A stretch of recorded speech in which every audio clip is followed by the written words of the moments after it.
সম্মানিত ভিউয়ার্স, আসসালামু আলাইকুম রহমতুল্লাহ। আফিফ গ্রাফিক্স একাডেমিতে আপনাকে স্বাগতম। বন্ধুরা, থাম্বনেইল দেখে আপনারা নিশ্চয়ই বুঝতে পেরেছেন আজকে আমরা কি নিয়ে কথা বলবো। হ্যাঁ বন্ধুরা, আপনারা ঠিক বুঝেছেন। আজকে আমরা পুরনো ডকুমেন্টসকে কি করে নতুন করা যায় এই বিষয়টি নিয়ে আমরা কথা বলবো। আশা করি পরবর্তী আর অল্প কিছুক্ষণ যদি আপনি এই ভিডিওটি কন্টিনিউ করেন, আপনি যদি পুরো ভিডিওটি দেখেন, তাহলে এই রকম সহজ কাজ আপনি নিজেও শিখে ফেলতে পারবেন। তো চলুন কথা না বাড়িয়ে আমরা ভিডিওতে চলে যাই। আমরা এখন চলে আসলাম আমাদের ফটোশপে এসে আপনারা দেখতে পারতেছেন এইখানে একটি মাত্র লেয়ার আছে, আর এইখানে খুব কুৎসিত কালো বিশ্রী একটি ডকুমেন্টস আছে।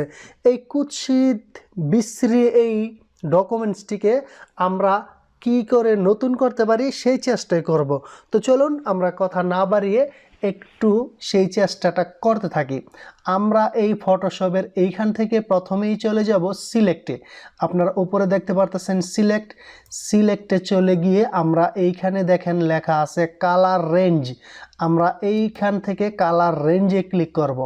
কালার রেঞ্জে ক্লিক করার পর এইখানকার সেটিংসগুলি একটু দেখে নেন। ওপরে দেখেন স্যাম্পল কালার্স লেখা আছে, এইটা স্যাম্পল কালার্সই থাকবে। আর এইখানে দেখতেছেন ফুজিনেস 160 দেওয়া আছে আমার, আপনারা 160ই রাখবেন ফুজিনেস।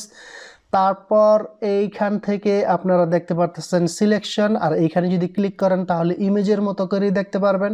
তো আপনারা এখান থেকে সিলেকশনে ক্লিক করবেন, আর নিচে অবশ্যই নান থাকতে হবে।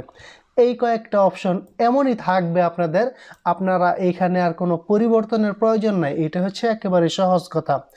এমন অবস্থায় থাকার সময় আপনারা একটু জুম করবেন। স্পেস এবং কন্ট্রোল বাটনে ক্লিক করে, স্পেস এবং কন্ট্রোল এই দুইটাতে ক্লিক করে যদি আপনারা মাউসে ক্লিক করতে থাকেন তাহলে আপনাদের এটাও একটু বড় হবে। এইখানে জুম করার পর আপনারা চেষ্টা করবেন আপনাদের এই ডকুমেন্টসের সর্বোচ্চ কালো কালার কোথায় আছে। আমি এই যে এইখান থেকে মনে করতেছি কালো কালার, এই যে দেখেন আমার এইটা কিন্তু এই যে আই ড্রপারের মতো একেবারে সবার বাম পাশেরটা আমি নিছি, এবং এইখান থেকে আমি এই সর্বোচ্চ কালো কালার এইখানে ক্লিক করে দিলাম। আর কোনো কাজ নেই আমাদের। আমরা এখন আমাদের ডকুমেন্টসটিকে আবারও আগের মতো করে ছোট আকারে তৈরি করে ফেলি। আমরা আমাদের ডকুমেন্টসটিকে ছোট করে নিলাম।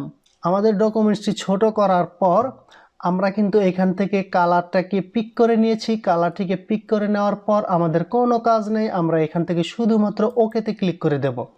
বন্ধুরা, ওকে করার সাথে সাথে কিন্তু আপনারা দেখতে পারতেছেন এইখানে কিন্তু একটি ম্যাজিক চলতেছে। মানে হচ্ছে আমার প্রত্যেকটি ফন্ট এই মুহূর্তে সিলেকশন করে নিছে। ওই যে আমি কালো কালারটা দিয়েছি সেই কালো কালারটাকে ধরে নিয়েছে। আপনারা এই অবস্থায় কন্ট্রোল শিফট এবং আই ইনভার্স করে নেবেন। ইনভার্স করলে হবে কি যে আপনাদের লেখাগুলি এখন আর সিলেকশনে নাই, এখন আপনাদের সিলেকশনে আছে ব্যাকগ্রাউন্ডটি। তো আমরা কিন্তু এখান থেকে ব্যাকগ্রাউন্ড কালার সাদা নিয়েছি, আপনি যে কোনো কালার নিতে পারেন। ব্যাকগ্রাউন্ডটি সাদা দেওয়া আছে। এখন আমাদের কাজ হচ্ছে এইটিকে এমনভাবে মুছে ফেলা। এই যে দেখতেছেন আমরা কিন্তু ইরেজার টুলটিকে নিয়েছিলাম এবং মুছতেছি খুবই সুন্দরভাবে। কিন্তু আমাদের এই যে কুৎসিত কালো নষ্ট জিনিসগুলি কিন্তু আমাদের এখান থেকে চলে গেছে।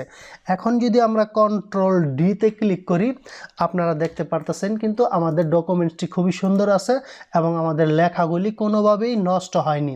বন্ধুরা, নিশ্চয়ই আপনারা বুঝতে পেরেছেন কিভাবে এমন কুৎসিত কালো নষ্ট কোনো ডকুমেন্টসকে কিভাবে নতুন করে রূপান্তরিত করা যায়। তো বন্ধুরা, আজ এই পর্যন্তই। আশা করি ভিডিওটি দেখে আপনাদের খুবই ভালো লেগেছে। পরবর্তীতে এমন সুন্দর সুন্দর আরও কিছু ভিডিও দেখার জন্য এই চ্যানেলটিকে সাবস্ক্রাইব করে রাখতে পারেন। আল্লাহ হাফেজ।